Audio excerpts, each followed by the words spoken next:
Chapter 6 Mechanism Limited Direct Execution.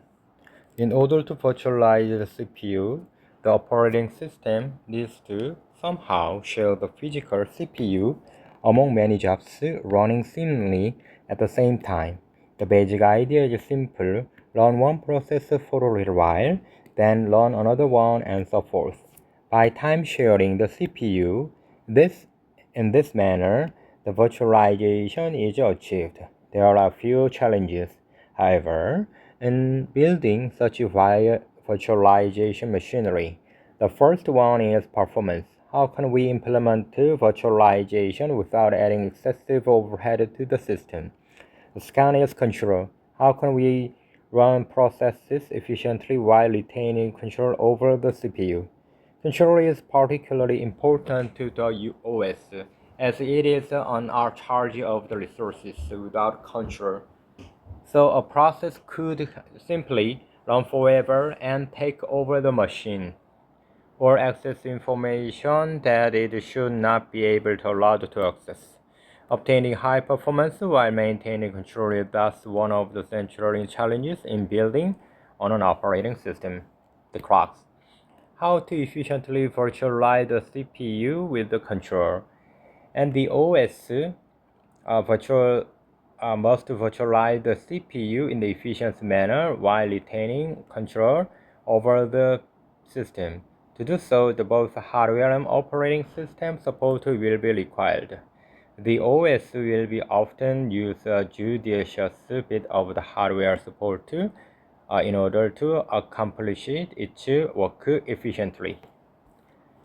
6.1 Basic idea. Basic technique: limited direct execution. To make a program run as fast as one might expect, not surprisingly, OS developers came up with a technique which is called the limited direct execution.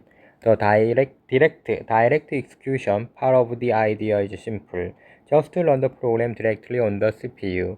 Thus, when the OS wishes to start a program running, it creates a process entry for it in a process list, allocates some memory for it, loads the program code into memory from disk, locates each entry point, that is main routine or something similar, jumps to it, and start running the usual code. Figure 6.1 showed this basic directed execution protocol without any limits yet, using a normal code and return to the jump program's mains function later back to into the kernel.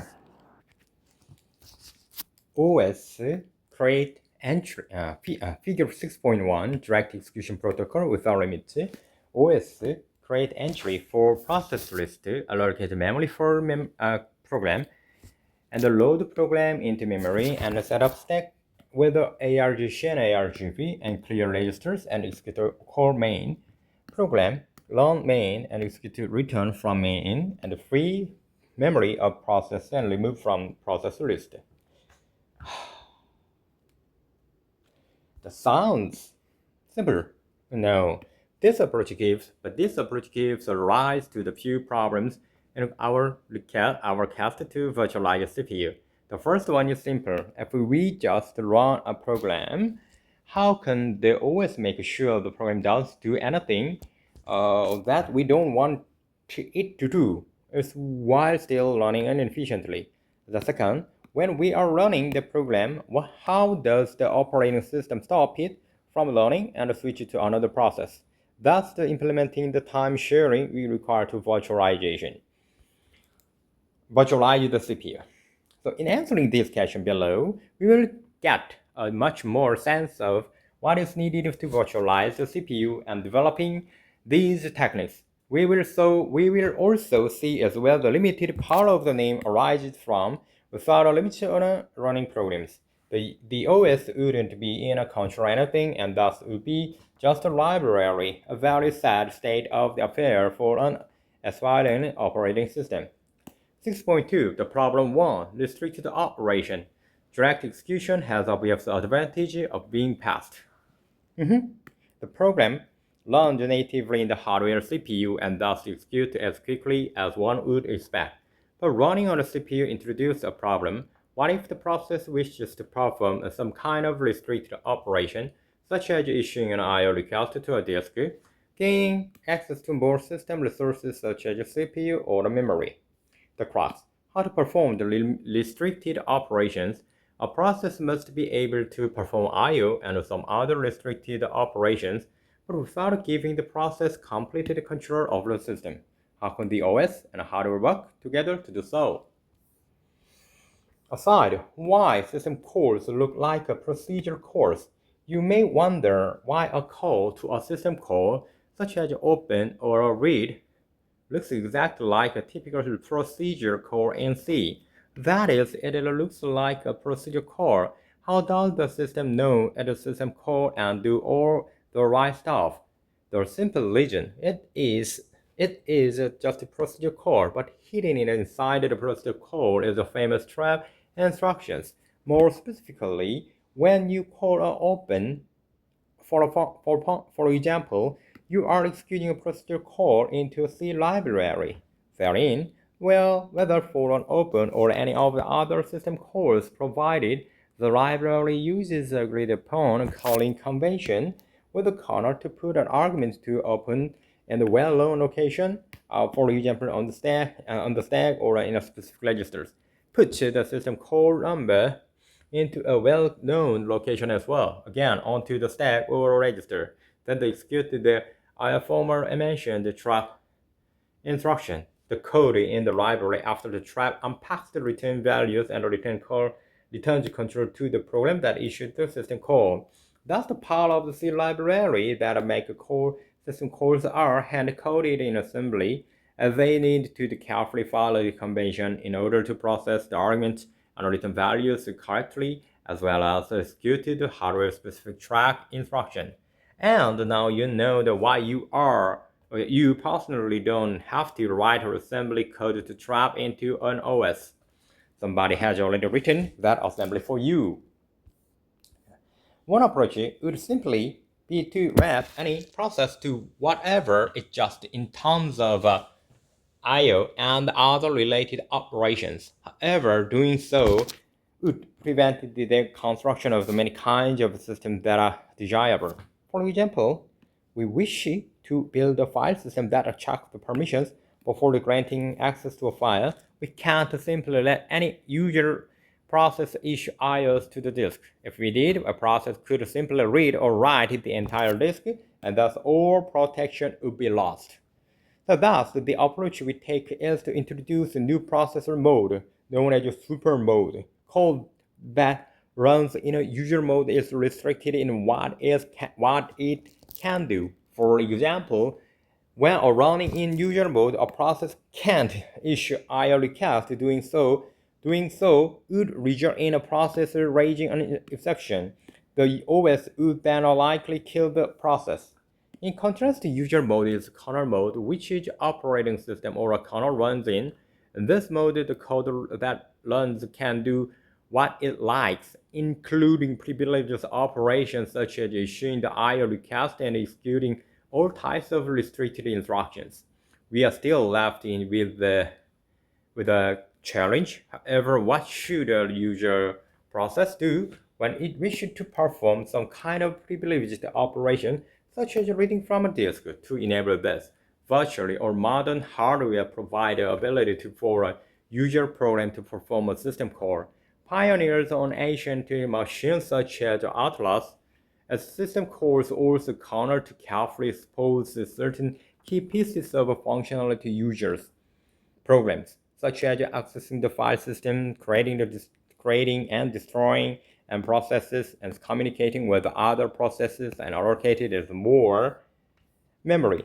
Most operating systems provide a few hundred cores. See the POSIX standard for details. Only Unix system exposes a more concise concept set of around 20 cores. So tips: user protected control transfer. The hardware assists the OS by providing different modes of execution. In user mode, applications do not have full access to the hardware resources. In kernel mode, the OS has access to full resources of the machine. Special instruction to trap into corner and return from a trap back to the usual mode programs are also provided, as well as instructions that allow the OS to tell the hardware where the trap table resides in memory. To execute a system program, a program must execute a special trap instruction. The instruction simultaneously jumps into the corner and raises the privilege level to the corner mode. And once in the corner, the system can now perform whatever privileged operation are needed, if allowed, and thus do the required work for the calling process. When finished, the OS calls a special return from the trap instruction, which, as you might expect, return into calling a user program while simultaneously reduce the privilege level back to the user mode. The hardware needs to be a bit careful when executing a trap in that it must make sure to save enough of callers registers in order to able to return correctly when the OS issues the return from a trap instructions. On x86, for example, the process will push the program counter, and flags a few other registers onto a per process corner stack. Per process corner stack. The return from the trap will pop these values off the stack and resume the execution of the user mode program. See the Intel system manual G for details. Other hardware systems use a different convention, but the basic concepts are similar across platforms. There is one important detail left out of this discussion. How does the trap know which code to run inside the OS? Clearly, the calling process can't specify an address to jump to, as you would when making a procedure call. Doing so would allow programs to jump anywhere into the kernel, which clearly is a very bad idea. Thus, the kernel must carefully control what code executes upon a trap. The kernel does so by setting up a trap table at boot time. When the machine boots up, it does so in a privileged kernel mode and thus is free to figure the machine hardware as need be.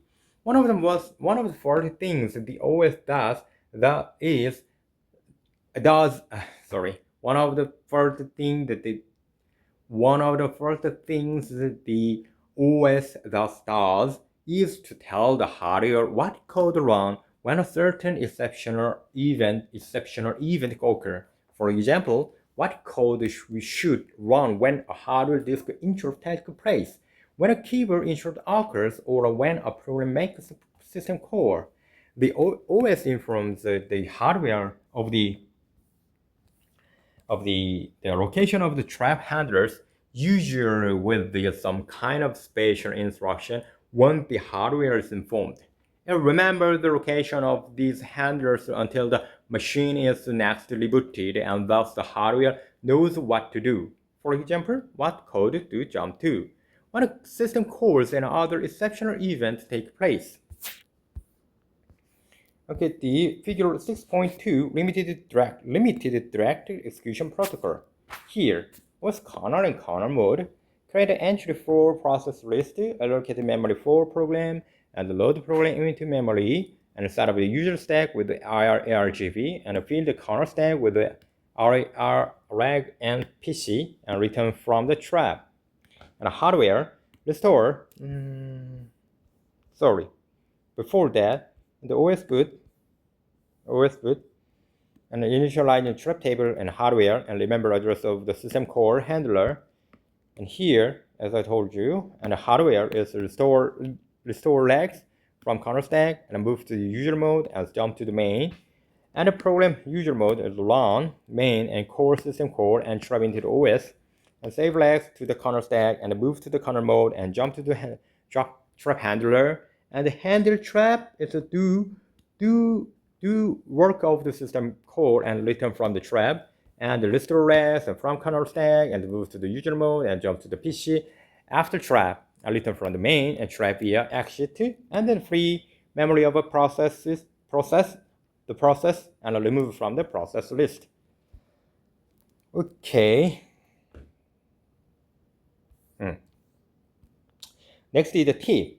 Be wary of the user input in a secure systems. Even though we have taken a great pains to protect the OS during system calls, by adding the hardware trapping mechanism and ensuring the all calls to the OS and routing through it. There are still many other aspects of the implementing a secure operating systems that we must consider. One of these is handling the argument of a system call boundary. The OS must check what the user passes in and ensure that the arguments are properly specified or other rejected the call.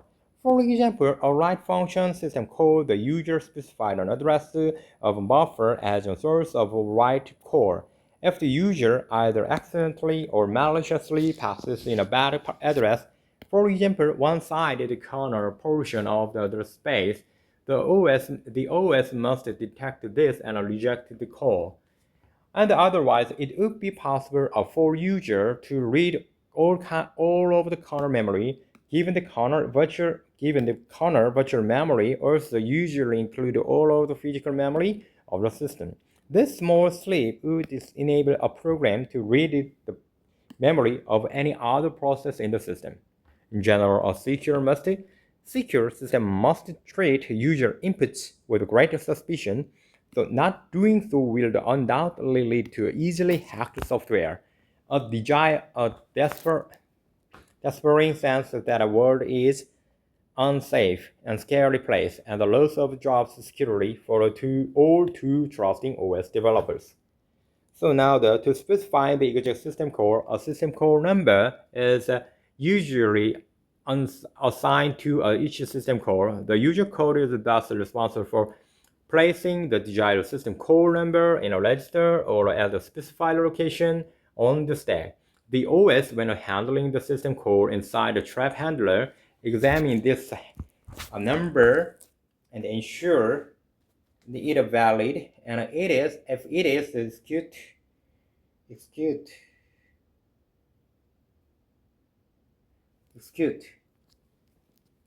if it is executed the correct corresponding code. This level of indirection serves as a form of protection. User code cannot specify an exact address to jump to, but rather must request a particular service via number. One last aside, being able to execute the instruction to tell hardware where the trap tables are is a very powerful capability. Thus, as you might have guessed, it is also a privileged operation. If you try to execute this instruction in user mode, the hardware won't let you, and you can probably guess what will happen. Hint: alias of any program. Point to ponder. What horrible things could you do a system if you could install your own trap table? Could you take over the machine? The timeline with the increasing the downward in figure 6.2 summarize the protocol. We assume each process has a kernel stack where the sister registers, including general purpose register and the program counter, are saved to restored from the hardware and transpositioning into and out of the kernel. There are two phases in the limited direct execution LDE protocol. And the first output time, the kernel initialization the trap, and the table system remembers its location for subsequent use. The kernel does so via the privileged instruction or privileged instructions are highlighted in bold. In the second, when running a process, the kernel sets up a few things, for example, allocating a node on a process list, allocating memory,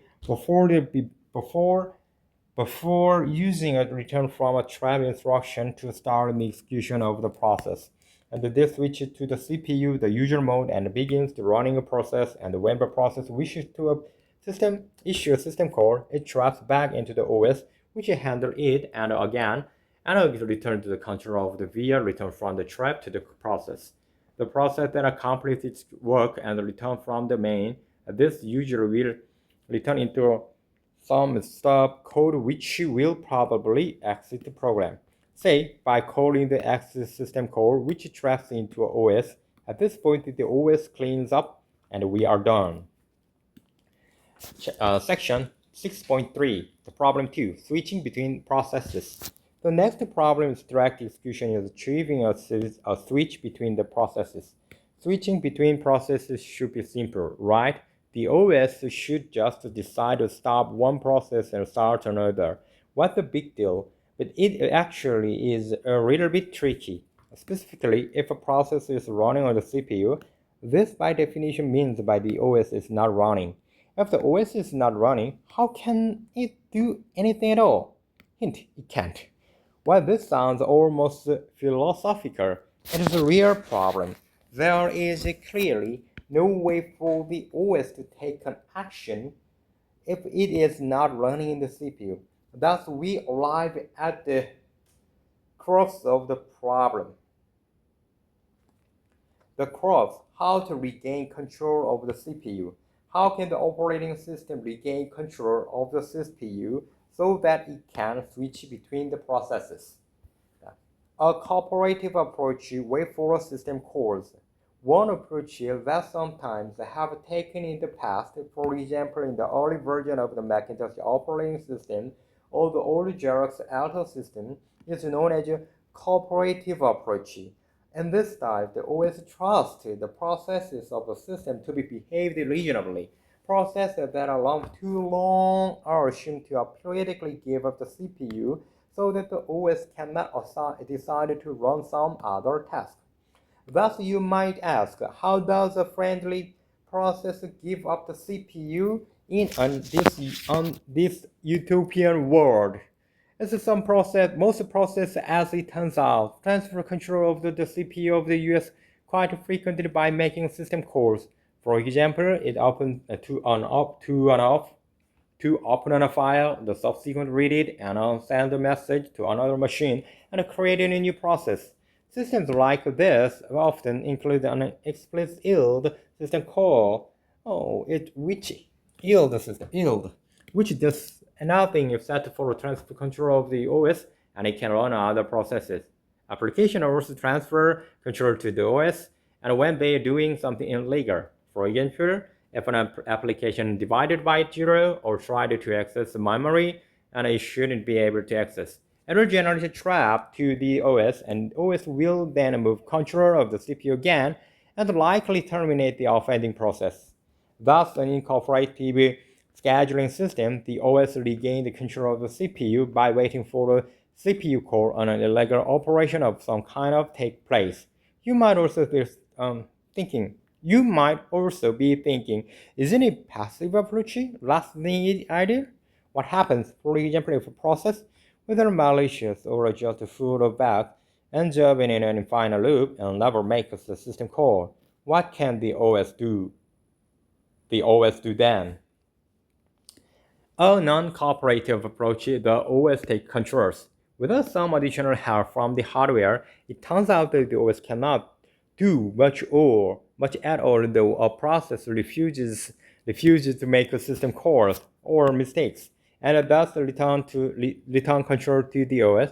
In fact, the incooperative approach, your only resource when a process gets stuck in an infinite loop is to resort to the age-old solution to all problems in a computer systems: reboot the machine. Thus, we again arrive at a sub-problem of our general quest to gain control of the CPU, the crux.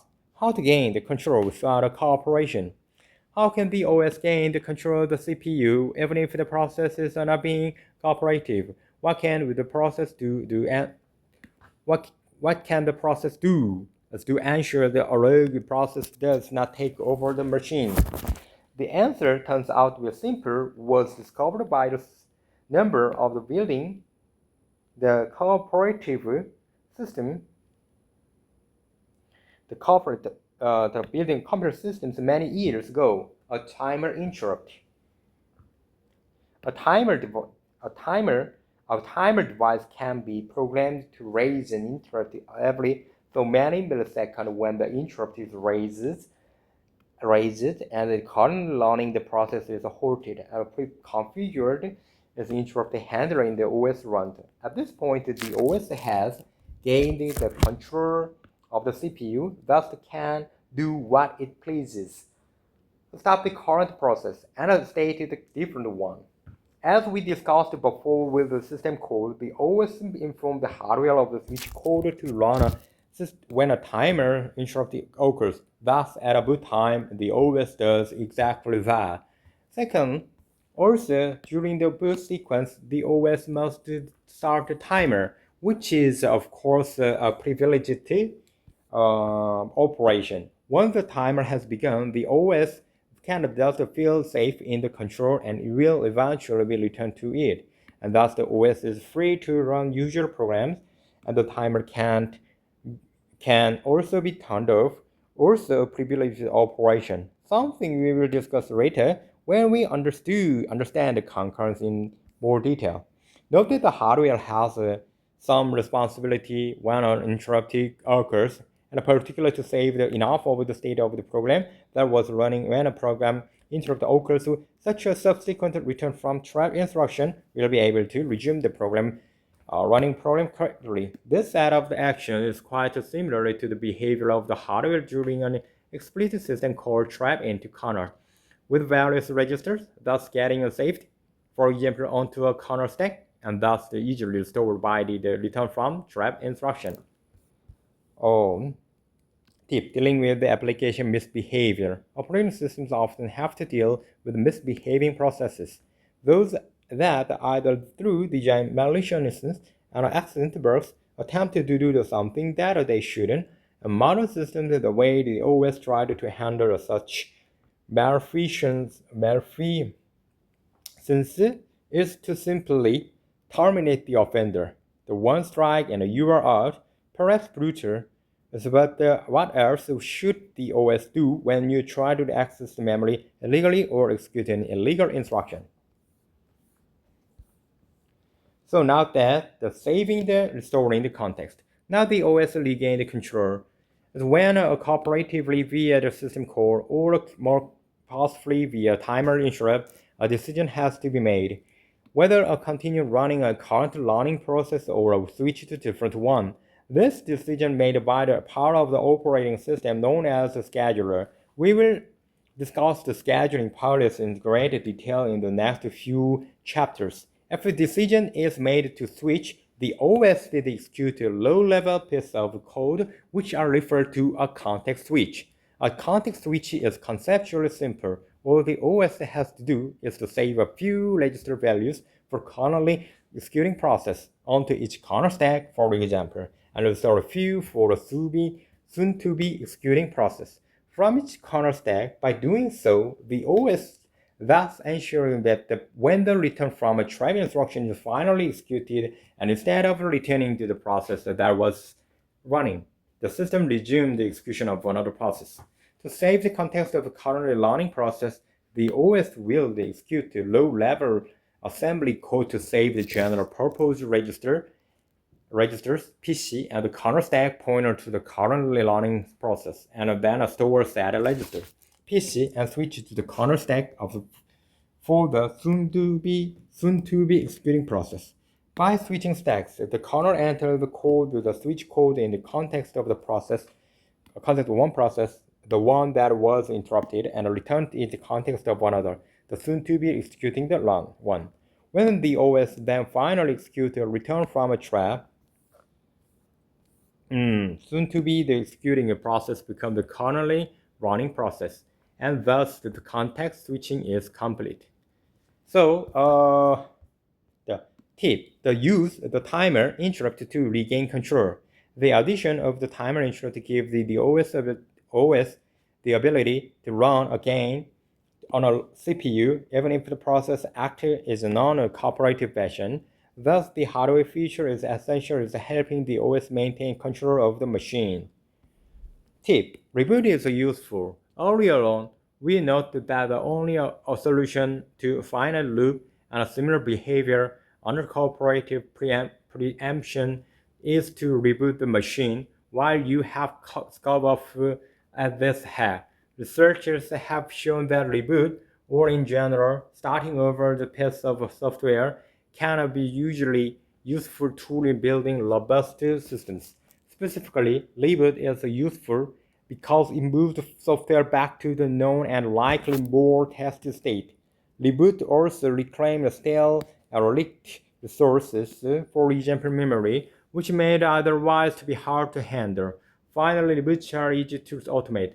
For all of these reasons, it is not uncommon in large-scale cluster internet services for a system management software will periodically reboot sets of machines in order to reset them and thus obtain the advantages listed above. That's the next step. Next time you reboot, you are not just inducting some ugly bug level, you are using the time-tested approach to improving the behavior of the computer system. Well done. A timeline of the entire process is shown in figure 6.3. This example of process A is running and being interrupted by the timer interrupt, and the hardware saves each register onto each corner stack and enters the corner switches to the corner mode. In timer interrupt handler, the OS decided to switch from a running process to A to process B. At that point, it called the switch routines, which carefully save the currently register values into the process structure of A, restore the register of the process B from each processor structure entry, and switches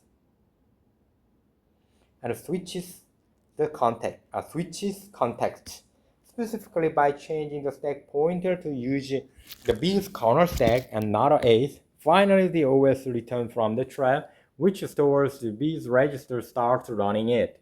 Note that there are two types of register save and stores that happens during the protocol. The first is when the timer occurs.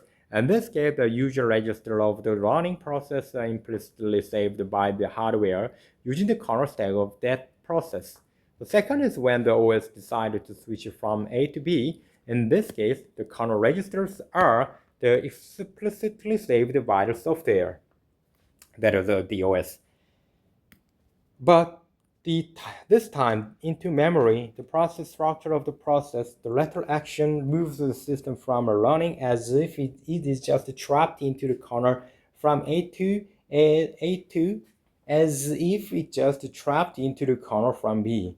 To give you a better sense of how such a switch is enacted, figure 6.4 shows the context switch code for XV6. See if you can make sense of it. You will have to know a bit of x86 as well as some of XV6 to do so. The context structure of old and new are found in the old and the new process structure, respectively. Okay, this is figure 6.3, limited direct execution protocol, timer interrupt. 6.4, worried about concurrency. Some of you, attentive and thoughtful readers, maybe now think, what happens when during a system call a timer interrupt occurs, or what happens when you are handling one interrupt and another one happens? Does that get hard to handle in the corner? Good question. We really have some hope for you yet. The answer is yes. The OS does indeed need to be constant as what happens if during interrupt or handling another interrupt occurs. This, in fact, is the exact topic of the entire second piece of this book on concurrency. We will do further detailed discussion until then. To whet your appetite,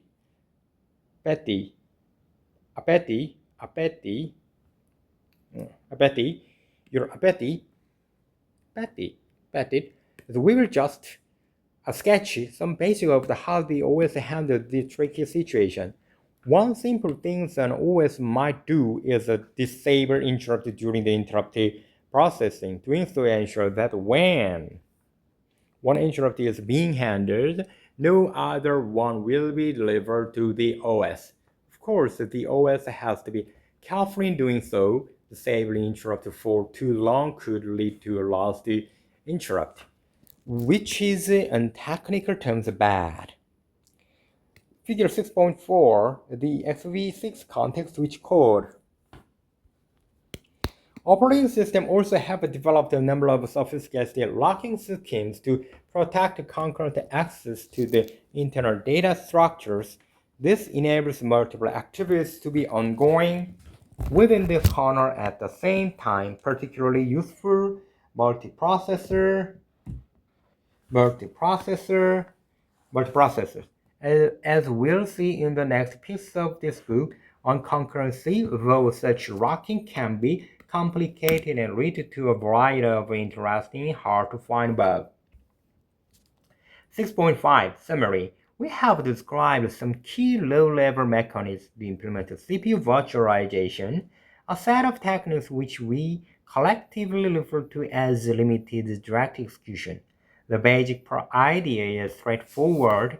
Just run the program you want to run on the CPU, but first make sure to set up the hardware so as to limit what process can do without OS assistance. Side. How long context switches take? A natural question you might have it is, how long does something like a context switch take? Or even a system call? For those of you that are curious, there is a tool called Adam Bench that measures exactly those things, as well as a few other performance measures that might be relevant. Results have improved quite a bit over time, roughly tracking the processor performance. For example, in 1996, running a Linux 1.3.37 on a 200 MHz PS2 CPU cores took roughly 4 microseconds and a context switch roughly 6 microseconds. Modern systems performed almost on an order of magnitude better with the sub-microsystems usually on a system with the 2 or 3 gigahertz processors. It should be noted that not all operating system action track the CPU performance. As Auster Hout observed, many OS operations are memory intensive, and memory bandwidth has not improved dramatically as process speed over time. Thus, depending on your workload, by the latter, the greatest process may not speed up your OS as much as you might hope. So this general approach is taken in real life time is as well. For example, those of you who have children or at least haven't heard of children may be familiar with the concept of baby-proofing a room, locking cabinets containing dangerous stuff and covering electrical sockets when the room is thus when the room is thus readied, you can let your baby roam freely, securing the knowledge that the most dangerous aspects of the room have been restricted. In an analog manner, the OS baby proved that a CPU, by first during the boot time setting up the trap handlers and starting the interrupt timer, and then by only a process's restricted mode. And by doing so, the OS can feel quite sure that a process can run efficiently, only require the OS intervention to perform a privileged operation, or they have monopolized the CPU for too long and thus need to be switched out. We thus have the basic mechanism for virtualizing the CPU in place, but the major question is left unanswered. Which process will run at the given time? It is this question that a scheduler must answer, and thus the next topic of our study. Aside, key CPU virtualization term mechanism. The CPU should support the listed two modes of execution, a restricted user mode and privileged non-restricted kernel mode. Typical user applications run in a super mode and use system core and trap into kernel to request operating system services. The trap instruction saves the register state carefully, changing the hardware status to kernel mode and jumps into the OS to the specified destination, the trap table. When the OS finishes serving a system call, it returns to the user program as another special return from the trap instruction, which reduces the privilege and return control to the instruction after the trap and jumps into the OS. The thread tables must be set up by the OS at boot time and make sure they cannot be readily modified by user programs. All of this part of the limited direct execution protocol, which runs programs efficiently but without loss of OS control. Once the program is running, the OS must use the hardware mechanism to ensure the program, a user program, does not run forever, namely the timer interrupt. This approach is a non-cooperative approach to CPU scheduling. Sometimes the OS running a timer interrupt or a system call might wish to switch from running to the current process to a different one, a low-level technique known as context switching. Reference and homework. Okay.